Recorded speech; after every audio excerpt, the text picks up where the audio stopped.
I've completed it. If there's anyone that can save this show, it's you, Neil Patrick Harris.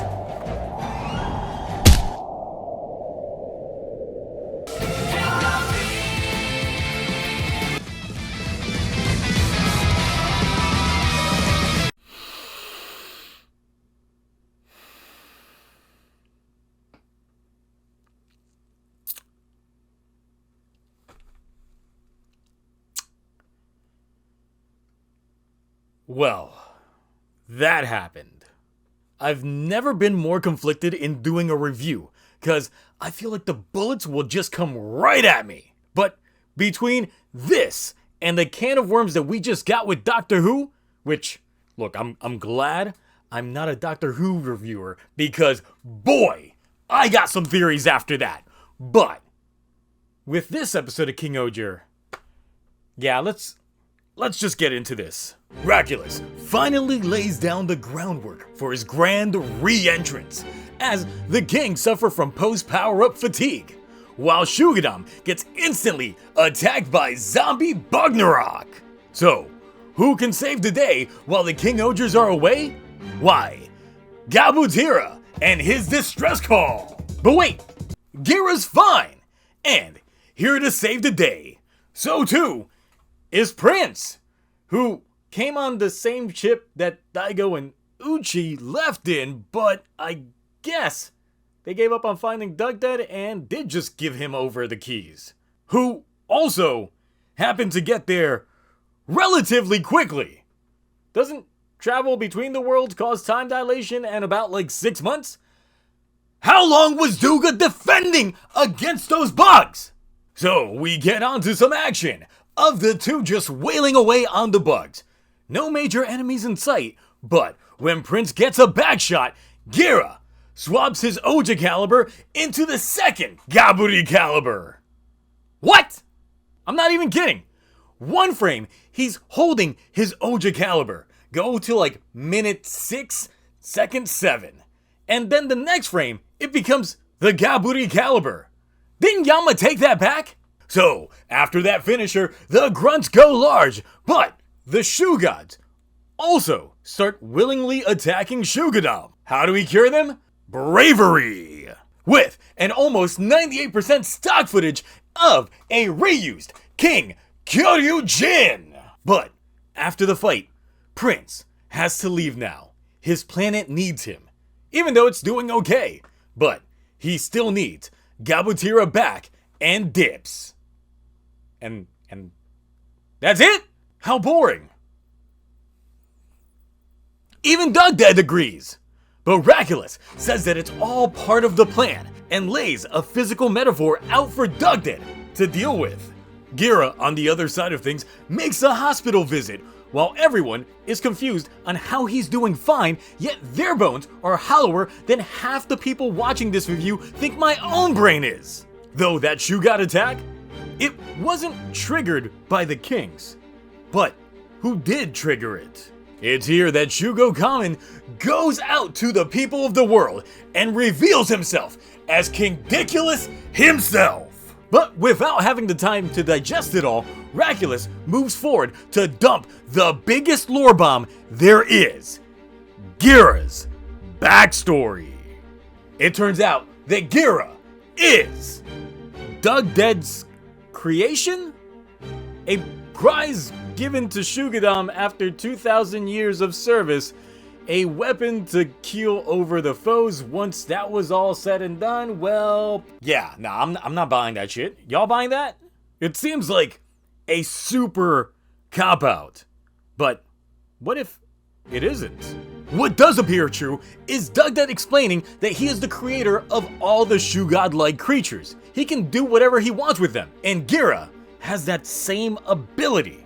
So, Doug Dead controls Gira to summon KingOhger to destroy things, all while the background moves at a crisp 3 frames per second.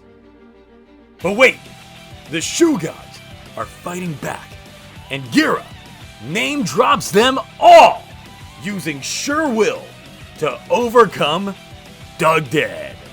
Rating time! Boy, how conflicted I was with this episode. My first watch, I was disgusted. I absolutely hated this episode. With more watches, I actually disliked it even more. Then I slept on it. Literally, I took a nap like a couple hours ago, just trying to gather my thoughts, and I really do lean on it feeling like it's a cop-out. Now, if it's not, and what we just got told is actually true, then this episode is fundamentally worse. But if it is a cop-out, then it is slightly better. Thus, it is getting the first ever Dynaman Demon! You're welcome, commentators. I'm fine. Wait, what? That's it! We are VR Blazar!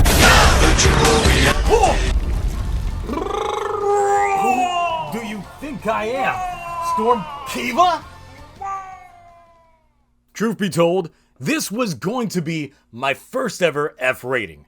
But I have it in my hearts of hearts that Ghira's backstory was a fabrication by Raculus, as Dugdead really seemed to be ad-libbing the points Raculus was laying out. We have to remember the DNA test that was done on Ghira back in the early episodes to show that he was indeed Raculus's brother. Though I still believe that there's more to this backstory than meets the eye. As in a previous review during the second fight of Ghira and Raculus, I thought that it was odd that they superimposed Ghira and Raculus's current selves under the wrong childhood versions. So, let's say that young Ghira did die, and the current one was brought back to life by Dugdead. All of it just still doesn't make any sense, since we still have the absence of Kuagan's soul and the whole Rainbow Jujuria thing. But this show has taken things such as the big monumental event known as the Fury of the Gods and made it seem so much more lackluster in its payoff.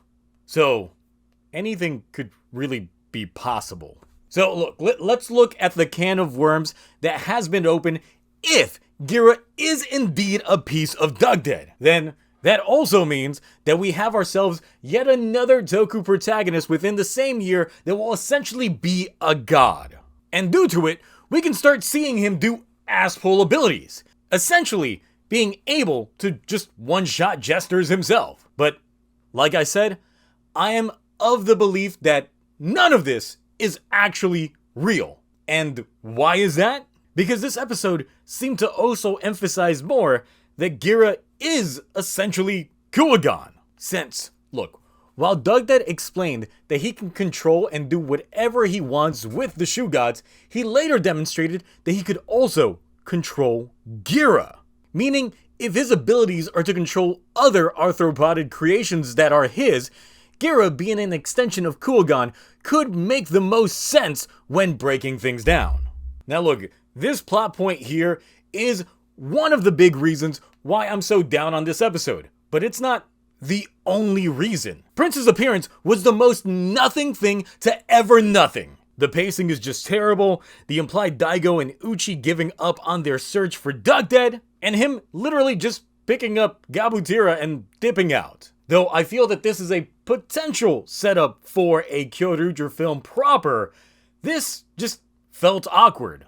Especially since they used the same stock footage that we had from the first fight of King Kyoryujin, and then the Gabari caliber just being pulled from nowhere, and like I said, Yanma took that shit back. The pacing, the quality control of this episode really just ended up taking a major hit. The episode in general wasn't even fun.